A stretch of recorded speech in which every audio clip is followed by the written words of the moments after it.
and welcome to Sophie & Co. I'm F𝒐𝒓𝒆𝒏𝒂𝒅𝒂. Paul Hellyer served as the Canadian Minister of Defense in the 1960s, shaping the country's armed forces for years to come. It was only in his retirement that he says he made a life-changing discovery.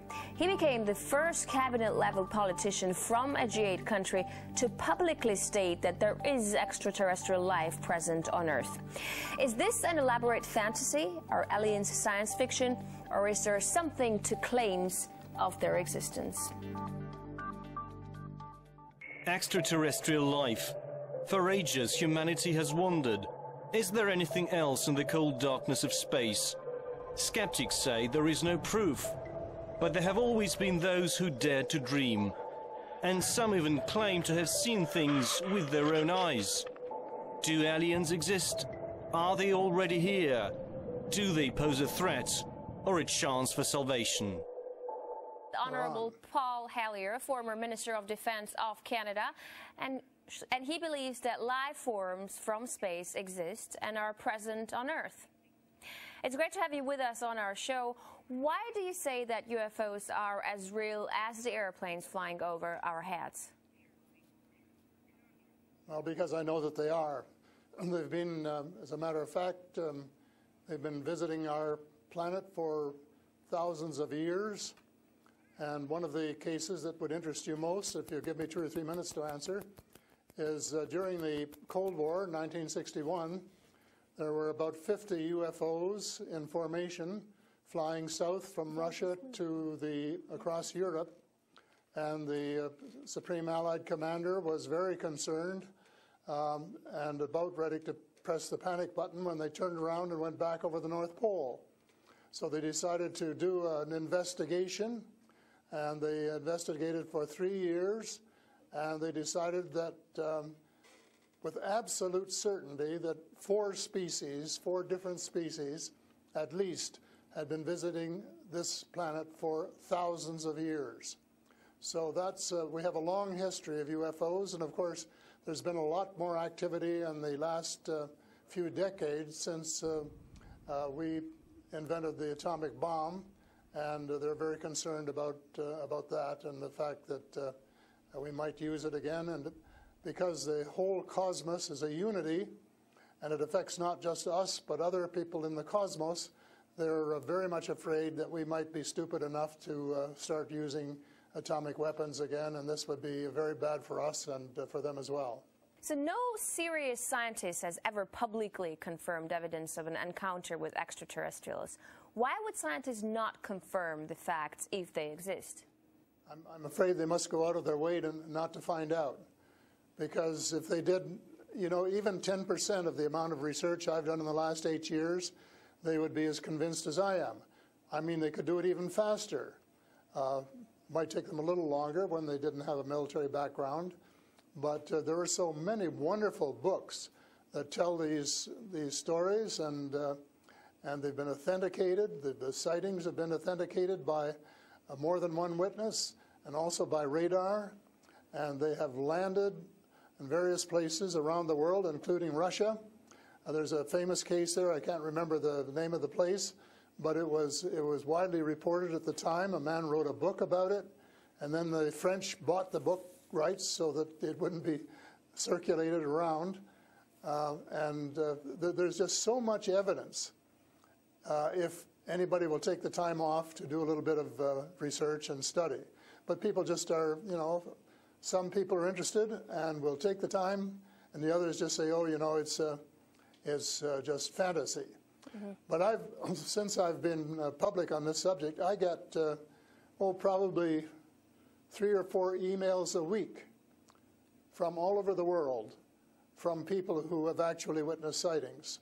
And some of them who have actually been on the ships, and some of them who have actually been transported to another planet.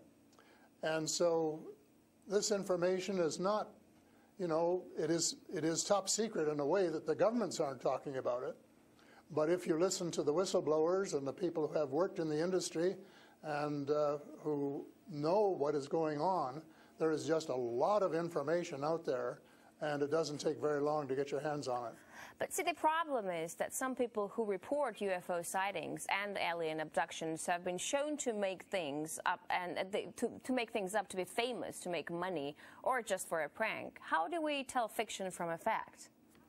Well, you have to spend a lot of time trying to find. We used to say separating the wheat from the chaff, and it takes a lot of effort. When I was minister, I got sighting reports, and when we checked them out, about 80%, about 8 out of 10, were not real. There were sights of Venus or plasma or, you know, a dozen other things. But there were 15 or 20% for which there was no explanation, and they were the genuine unidentified flying objects. These things go way back. One of the conferences I went to was in Las Vegas, was promoted by a chap who had written a book about crashes. And there were dozens and dozens and dozens of them, and many of them very, very well authenticated, so that it would be impossible to read all of that evidence and not to come to the conclusion that these vehicles were real. Have you ever had your own encounter with aliens? Not an encounter with aliens, no. I have seen a UFO about 120 miles north of Toronto over Lake Muskoka, where I have a cottage. And 2 years ago, last Canadian Thanksgiving, which is October, my wife decided she wanted to go out and look at the stars. So I'm not much of a night man, but I put on my cap and went out with her. And she looked into the eastern sky and said, "There's a star." And I turned around the other way and I said, "Oh, there's a much brighter one over here." And she looked, and it was. And we watched it until our necks almost broke for about 20 minutes. And it was definitely a UFO, because it could change position in the sky by 3 or 4 degrees in 3 or 4 seconds. And I checked out, there were no satellites that could do that. The space station wasn't going by, and it isn't able to move that fast anyway. And there was no other explanation except that it was the real thing. And 2 days later, I went down on the dock, got a comfortable chair, and watched it came back almost to the same spot and entertained me for as long as I could take it. And then I went back to the cottage.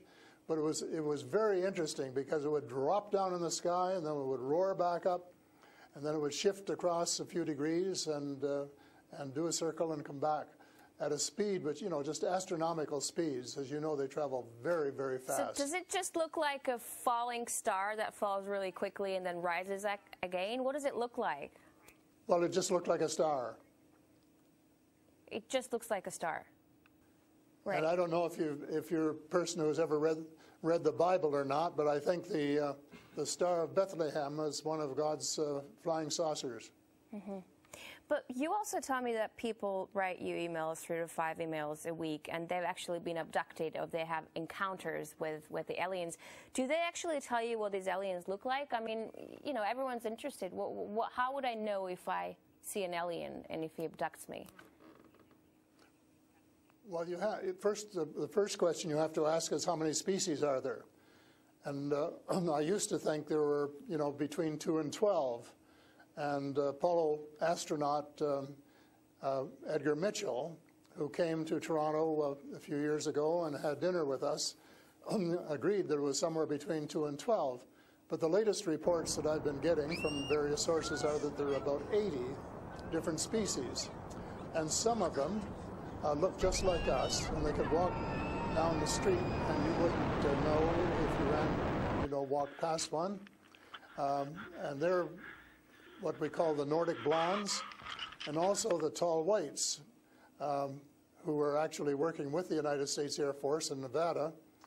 They're able to get away with that. They had a couple of their ladies dressed as nuns went into Las Vegas to shop, and they weren't detected. And I have a friend who saw one of the men walking along the street, and somebody who would recognize that they were different, and he did. So there are those kind, and then there are the short grays, as they're called, And they're the ones that you see in most of the cartoons. Have very, very slim arms and legs, and they're very short, just a little over 5 feet. And they have a great big torso and a great big head and great big brown eyes. But they're different species, so you have to know that they're different species, and it's and know that they're all different. Mm-hmm. So if you saw the short gray, you'd certainly know that there was something up that you'd never seen before. But if you saw one of the Nordic blondes, well, you'd probably say, "Oh, I wonder if she's from Denmark or somewhere," So this species that you're describing, are they all different in terms of nice and mean? Are some of them nice and benevolent? Are others nasty? Or how are they? Are they good to people on Earth, or are they here to harm them? Well, it's a difficult question to answer because they have different agendas. And maybe all of us on Earth should have the same agenda, but you couldn't say maybe that Russia and China and the United States all had the same agenda at every turn, because they don't. And I would say that nearly all are benign, they're benevolent, they want to help us. There may be one or two species which do not. And that's one of the things I'm investigating at the moment, is to see who they are and what they're up to and what their agendas really are. All right, we're talking to Paul Hellyer, former Canadian Minister of Defense, who says extraterrestrial life forms exist and are present on Earth.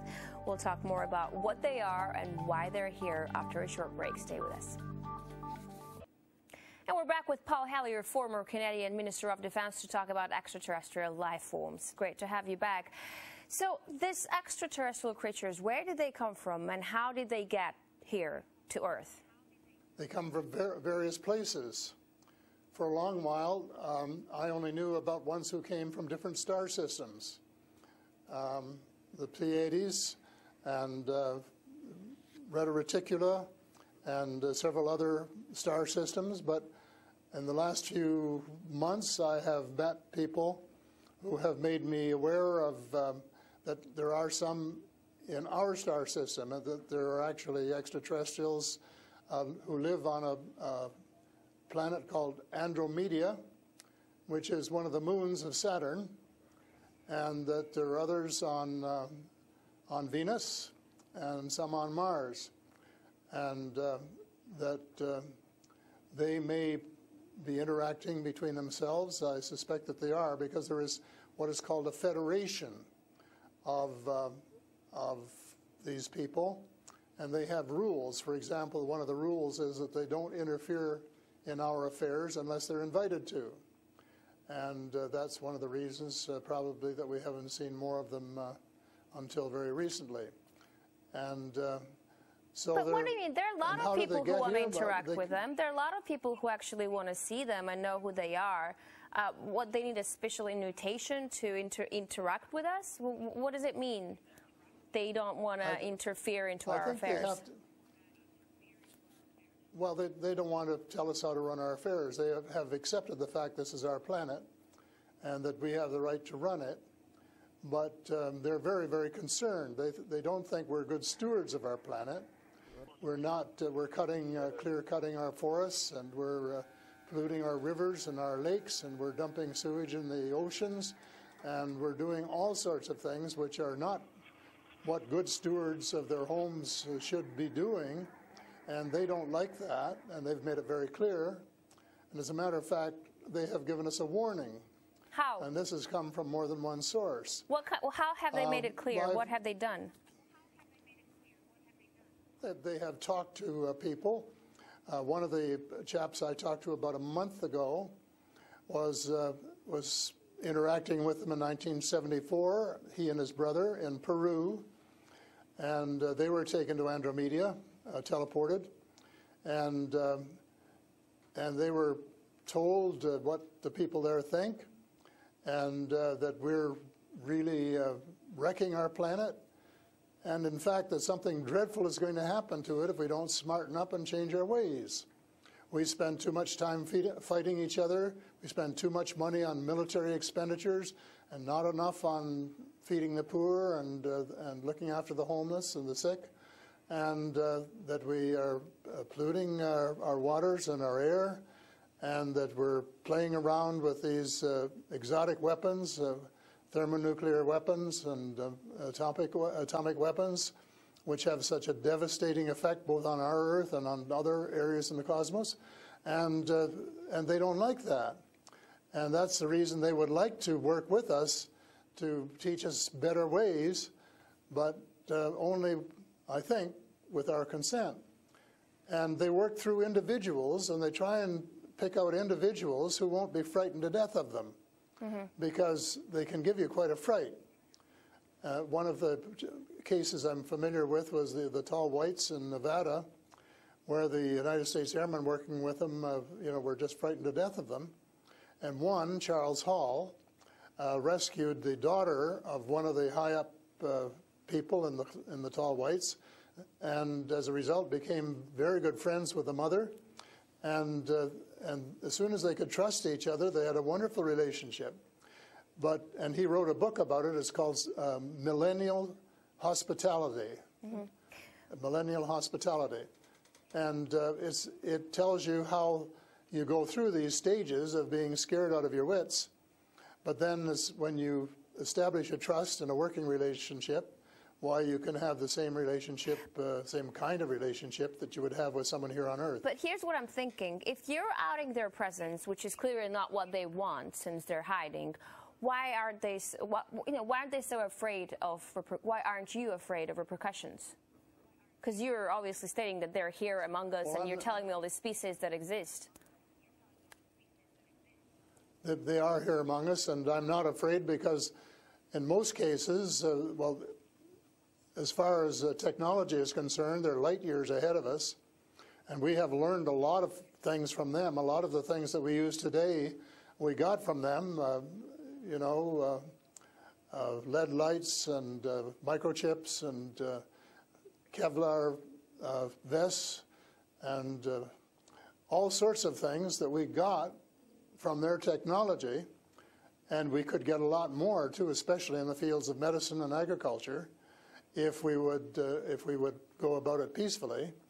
But I think maybe some of our people are more interested in getting their military technology, and I think that's wrong. I think that's wrong-headed, and that's one of the things that we're going to have to change, because we're going to have to work together. Talking about all of us, everywhere on the planet.